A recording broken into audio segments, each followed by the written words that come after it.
Hello friends, Gungun की family में आप सभी का स्वागत है। और आप सभी आशा करती हूँ कि बढ़िया होंगे, स्वस्थ होंगे और अपनी लाइफ में रोज़ एक नई ऊर्जा, एक नई पॉजिटिविटी के साथ आप आगे बढ़ रहे होंगे।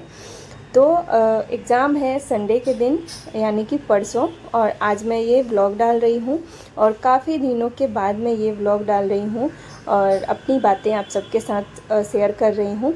यहाँ पे देखिए, मैंने यहाँ पे टेस्ट लगाया है और इसमें मेरे मतलब 30 में से सीडीपी का मैंने टेस्ट लगाया है और 30 में से मेरे यहाँ पे 27 नंबर आए हुए हैं। तो मैं थोड़ा सा इम्प्रूव हूँ, पिछले एग्ज़ाम को लेकर के कॉन्फिडेंट हूँ इस बार, क्योंकि पिछले एग्ज़ाम में ना मैं थोड़ी भी तैयारी नहीं कर पाई थी और बहुत ही ज़्यादा मुश्किल हो रहा था मेरे लिए। सीडीपी का ऐसे ऐसे चैप्टर थे जो कि मेरे मतलब पल्ले ही नहीं पड़ रही थी, बहुत सी चीज़ें मुझे समझ ही नहीं आ रहे थे। लेकिन इस बार ना मैंने एक चीज़ को मैं ये तो समझ गई कि अगर एक चीज़ को आप बार बार पढ़ेंगे ना तो आपके दिमाग में वो आ ही जाती है। तो फिर अभी मेरा जो स्कोर है वो थोड़ा सा इम्प्रूव हुआ है पिछले एग्ज़ाम के मतलब मुकाबले। और इस बार मैं थोड़ी सी कॉन्फिडेंट हूँ। और आप सब कैसे अपने टेस्ट लगा रहे हैं, आपके मार्क्स कैसे आ रहे हैं, बताइएगा कमेंट्स में। और ना मैं इस बार जो पिछले एग्ज़ाम में मैंने गलती करी थी, इस बार मैं नहीं करना चाहती हूँ। और जैसा कि आप सभी को पता है, मेरा बाबू बगल में सोया हुआ है और अभी मैं एग्ज़ाम को लेकर के ज़्यादा मतलब मेरे दिमाग में बहुत ही ज़्यादा टेंशन हो रही है, जिसके वजह से मैं वीडियो बहुत दिनों से नहीं डाल रही हूँ। लेकिन आज मैंने सोचा कि आप सबसे अपनी बातें शेयर कर देती हूँ। फिर एग्ज़ाम के बाद मिलेंगे सब लोग और फिर डिसाइड करेंगे कि किस चीज़ की तैयारी करनी है। और भगवान करे कि सबका एग्ज़ाम इस बार अच्छे से क्लियर हो जाए। और जितने भी लोग एग्ज़ाम में फॉर्म फिलअप किए हैं ना, उनसे मैं रिक्वेस्ट करूँगी कि घर में हम लोग रहते हैं ना, हाउसवाइफ्स, जितने भी हाउसवाइफ्स हैं जो घर में रहती हैं, उनको ना बाहरी दुनिया के बारे में बहुत सी चीज़ें ऐसी होती हैं जो नहीं पता होती हैं। और देखिए, मेरा बाबू डर जाता है, ये बहुत ही ज़्यादा डरता है सोते टाइम, पता नहीं क्यों। और जब मैं इसके बगल में रहती हूँ ना तभी अच्छे से सोता है, जब मैं हट जाती हूँ फिर ये जल्दी ही उठ जाता है। तो इसलिए मैं उसके पास में ही बैठ करके अपना जो टेस्ट है वो लगा रही हूँ, मैं PYQ दे रही हूँ। तो सभी से मैं आग्रह कर रही हूँ कि सब लोग अपना एग्ज़ाम जो है वो ज़रूर दें इस बार। क्योंकि अगर आप पहली बार दे रहे हैं, दूसरी बार, तीसरी बार, चौथी बार, जितनी भी आपका अटैम्प्ट हो इस बार, लेकिन आप अपना जो एग्ज़ाम है ज़रूर क्लियर करिएगा, ज़रूर जाइएगा देने।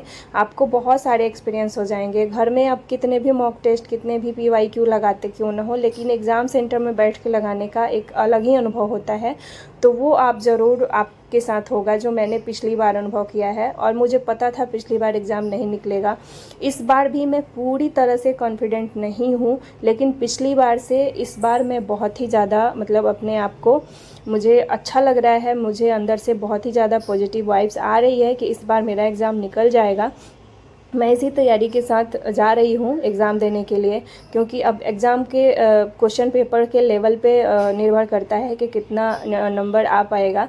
लेकिन इस बार मेरा पिछले से ज़्यादा ज़रूर आएगा, इतना तो मुझे पता है। क्योंकि ना पिछली बार मेरी पढ़ाई जो है वो बहुत ही कम हुई थी। इस बार मैंने जितनी कोशिश करी है, जितना मेरे से हो पाया है, मैंने ज़रूर किया है।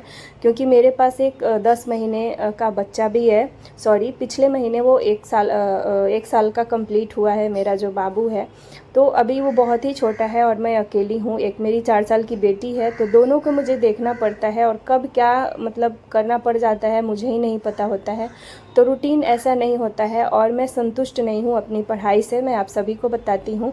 लेकिन जो मैंने जर्नी शुरू करी है ना यूट्यूब पे, और जो मैंने आप लोगों के साथ अपनी एक्सपीरियंस शेयर किया है, और आज जो मैं बैठी हूँ ना, मैं अंदर से मतलब इतनी ज़्यादा खुश होती हूँ ना सोच करके, क्योंकि मेरे अंदर बहुत ही ज़्यादा इम्प्रूवमेंट हुआ है और मैं अपने पढ़ाई में भी मन लगा पाती हूँ। पहले तो मैं सोचती थी अब मैं कुछ नहीं कर पाऊँगी, मेरे पास टाइम ही नहीं बचता है। मैं बहुत ही ज़्यादा मतलब अपने आप को मतलब मेरे अंदर ना एक निगेटिविटी भरी हुई थी। लेकिन जब से मैंने आप सबके साथ जुड़ा हुआ है, मैं जुड़ी हुई हूँ, सॉरी, उस टाइम से ना मैं अपने आप में बहुत ही ज़्यादा पॉजिटिव वाइब्स को फील करती हूँ। और अभी बच्चों के वजह से मतलब मैं संतुष्ट नहीं हूँ ना, कि मैं इतना ज़्यादा पढ़ना चाहिए था उतना नहीं पढ़ी हूँ। लेकिन फिर भी मेरा जो अभी स्कोर है ना वो अच्छा आ रहा है। 100, 90, 110 ऐसे ही आ रहे हैं अभी मेरे जो स्कोर हैं। तो अभी मैं थोड़ा सा खुश हूँ। अब मुझे ये नहीं पता कि एग्ज़ाम निकलेगा या नहीं, क्योंकि ना एग्ज़ाम के लेवल पे निर्भर करता है, मैंने बताया। और जैसा कि परीक्षा में जब हम बैठते हैं तो बहुत सी चीज़ें ऐसी होती हैं दिमाग में, बच्चे भी हैं तो, लेकिन मैं पूरी कोशिश करूँगी कि इस बार मेरा एग्ज़ाम आ जाए। 10 नंबर 5 नंबर 2-4 नंबर ही कटेंगे, 10-5 नंबर 90 नंबर ही हमें चाहिए, तो कम नहीं होने चाहिए। तो यही आप सबसे मैं बात करना चाहती थी। और एग्ज़ाम के बाद मैं फिर मिलूँगी कि कैसे एग्ज़ाम हुआ। और आप सबको ऑल द बेस्ट। सब लोग एग्ज़ाम ज़रूर दीजिएगा, एग्ज़ाम के सेंटर पे जाइएगा, एग्ज़ाम ज़रूर दीजिएगा, क्योंकि ना इससे बहुत ही अच्छी एक्सपीरियंस आएगी और कॉन्फिडेंट भी बहुत ही अच्छा खासा बढ़ जाएगा। मैं यहाँ पे CDP का अभी टेस्ट दे रही हूँ। अभी मैं आपको बताऊँगी कितना स्कोर आया है मेरा। तो अभी ये स्कोर मेरा अभी 15 आया है 30 में से। तो कभी 15 आता है, कभी 18 आता है, कभी 27 आता है। मतलब वही बात है ना कि क्वेश्चन के ऊपर निर्भर करता है कितनी समझ से आप एग्ज़ाम को दे रहे हैं, टेस्ट को, और कैसा लेवल का क्वेश्चन है। तो आप सभी को बहुत बहुत मतलब भगवान से प्रार्थना है कि आप सभी लोगों का रिजल्ट आ जाए। तो चलिए मिलते हैं एग्ज़ाम के बाद आप सभी से, और फिर मिलेंगे एक नई ऊर्जा के साथ और अगले प्रिपरेशन के साथ। अगली तैयारी क्या करनी है, कैसे करनी है, वो मैं अगले वीडियो